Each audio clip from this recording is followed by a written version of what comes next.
નમસ્કાર. ગુજરાત પોલીસ પર થયો પથ્થરમારો.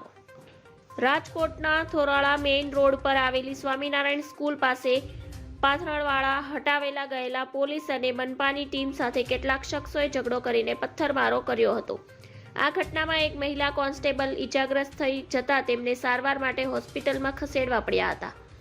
તો એક યુવકે પોલીસની સામે જ ફિનાઇલ પીને આપઘાતનો પ્રયાસ કર્યો હતો. તેણે પણ સારવાર માટે હોસ્પિટલમાં ખસેડવામાં આવ્યો હતો. ઘટનાની જાણ થતાં પોલીસનો ચાપતો બંદોબસ્ત સ્થળ પર ગોઠવાઈ દેવામાં આવ્યો હતો. થોરાળા મેઇન રોડ પર સ્વામિનારાયણ સ્કૂલ પાસે મનપાની ટીમ દબાણ હટાવતા માટે પોલીસ પાસે પહોંચી હતી. આ દરમિયાન ત્યાં હાજર ટોળાએ પોલીસની ટીમ તથા દબાણ શાખાની ટીમને ઘેરી લીધા હતા અને પથ્થરમારો કર્યો હતો, જેમાં મહિલા કોન્સ્ટેબલ ઈજાગ્રસ્ત થઈ ગયા હતા. આ સાથે સરકારી વાહનોને પણ નુકસાન થયું હતું. ટોળાએ પોલીસ સાથે પણ ઝપાઝપી કરી હતી, જે સમગ્ર ઘટના વિડીયોમાં કેદ થઈ ગઈ હતી. ધન્યવાદ. જય હિન્દ.